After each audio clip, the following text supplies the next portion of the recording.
Alright, so in this video we're going to talk more about bad investments. We're going to look at franchises. This is where the civilian investor goes to incinerate capital. They think it's a good idea, why not just set up a franchise? It's got revenue from day one. It's got a registered IP. They've already done the groundwork.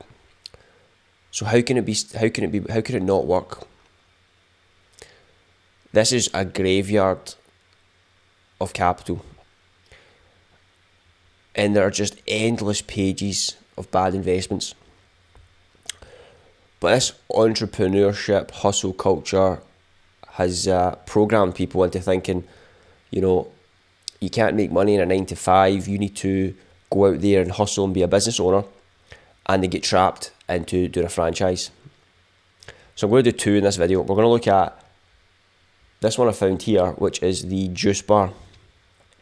Right, this is California. So, but the idea of a franchise is worldwide anyway. And people all think, oh man, if I owned this franchise, that would make a lot of money. Well, let's run it through the spreadsheet. So we'll do the juice bar first.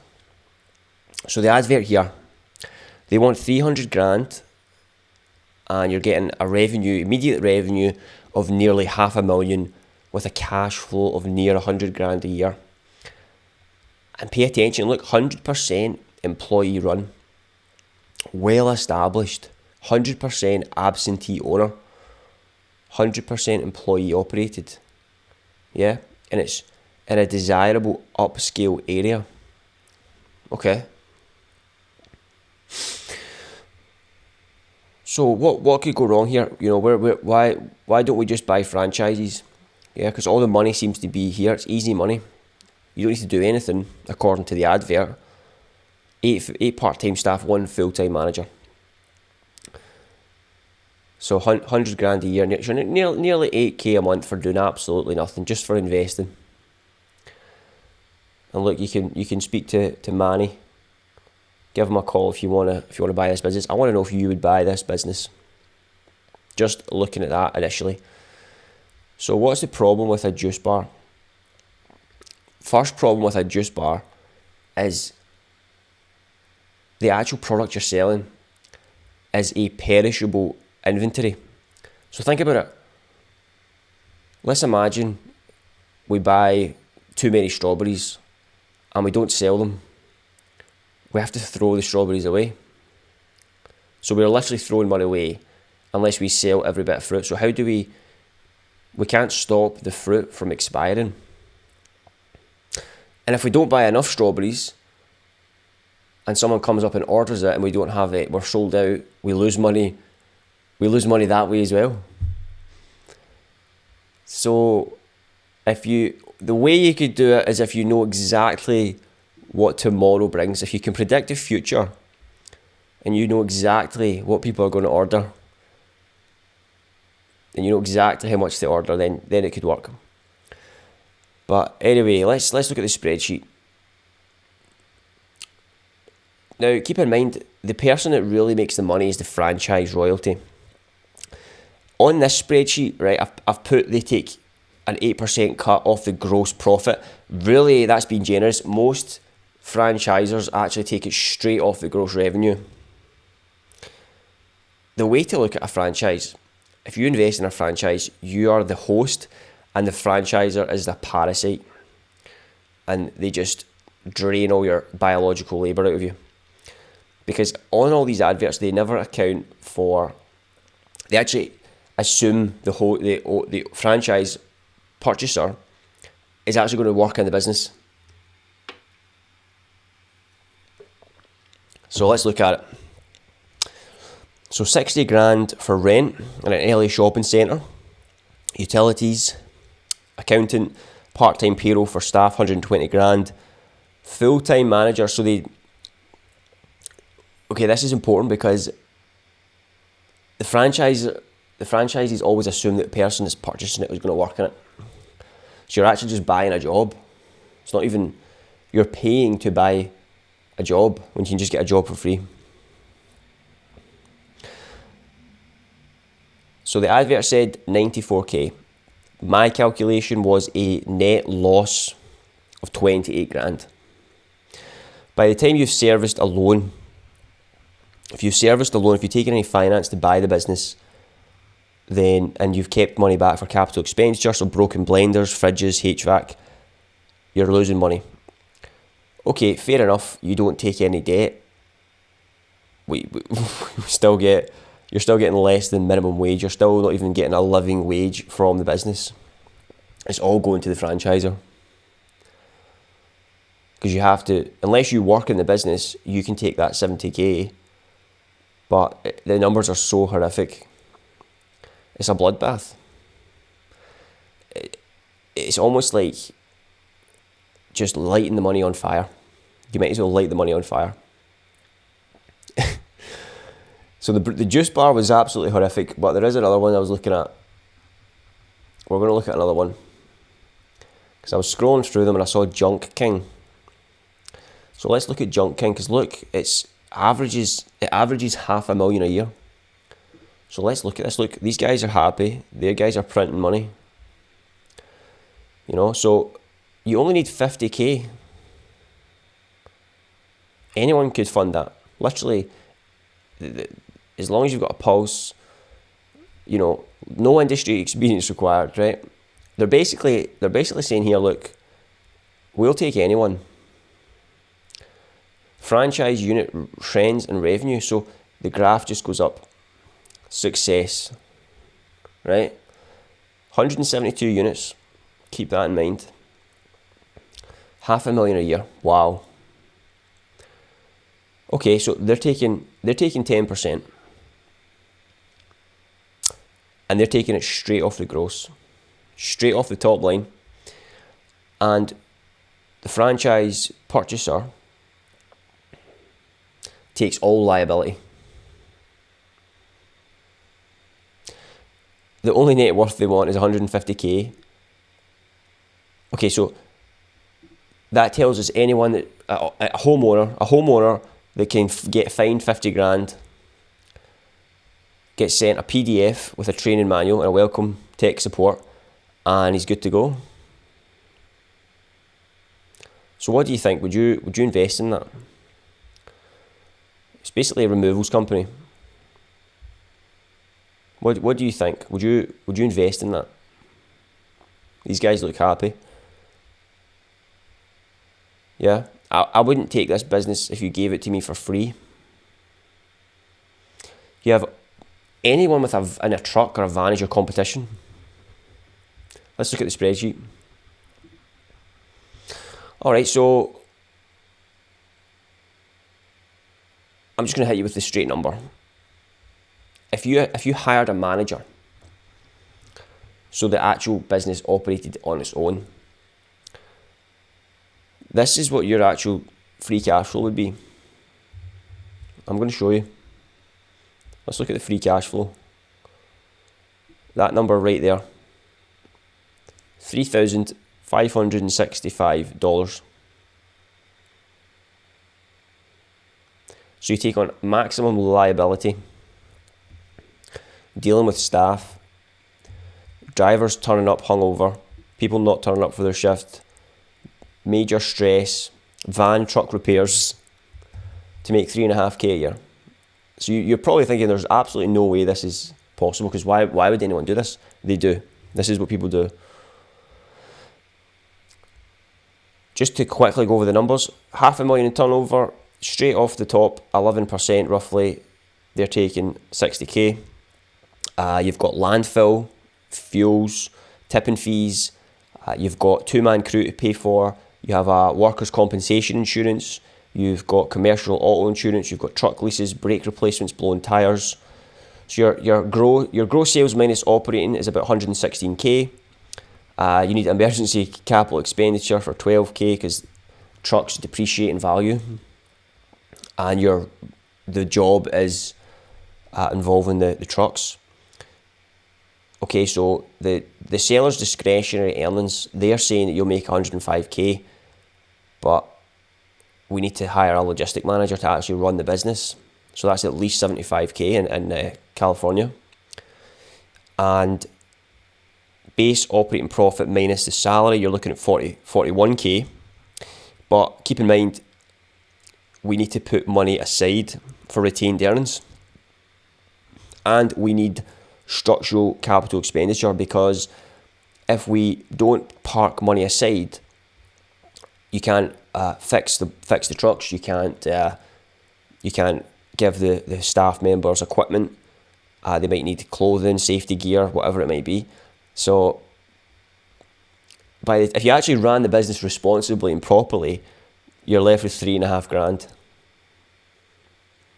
So you're immediately forced to work. It's a job. You're buying a job. You're actually paying money to work for someone. Okay, this is where you really see how brutal it really is. Let's look how much the franchisor's making, right? So how much is the actual the parasite getting, right? So that's what they are. They're really just a parasite. He's got 172 units. So let's imagine total sales 95 million. So he's taking home 9.5 million a year. So the actual franchisor is the one making the money. Anyone that tries to invest in these companies are basically a victim, like a lamb to the slaughter. Look at all these are just trash businesses. Honestly, I mean, the brutal reality is, the real truth is, these businesses only survive because debt is cheap. That's it. If interest rates were 20%, do you know how many businesses would just go bankrupt, insolvent overnight? They're zombie companies. Most of the economy is ran by zombie companies that don't make a true economic profit, and they just coast along. The Federal Reserve can never put interest rates to 20% because it would bankrupt America, the actual national debt, but it has done it before. Volcker done it, right? So there was a Fed chairman who hiked the rates. Okay, so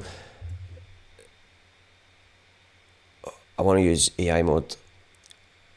Yeah, this was Volcker, right? So, okay, yeah, he had them up. Oh wow, he had them at 20%. Okay, so this was a purge. He says, right, we're going to do a controlled demolition of the economy, and only the strongest will survive. So interest rates were 20%. Unemployment spiked to I think it was 11%. Yeah, 10%. And this is my opinion, right? This is just my opinion. If interest rates were actually high, right, and the US wasn't in a deficit, you would free up all the labour from these zombie companies, right? Because think of all these talented people that work for a zombie company, and they're tied up when they could be living up to their potential, working for actual companies that push civilization forward. You ever notice all the sort of junk businesses that go into Shark Tank, and they sell things like, useless gadgets and useless equipment? They only exist because debt is cheap. That's it. That is it. So people would obviously despise us. They hated them for doing it, okay? But it was really a controlled demolition. It was like purging the economy. This could never happen again, obviously, and it won't happen.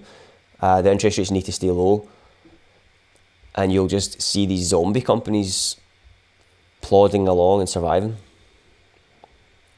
Yeah, so always compare any investment to a US Treasury.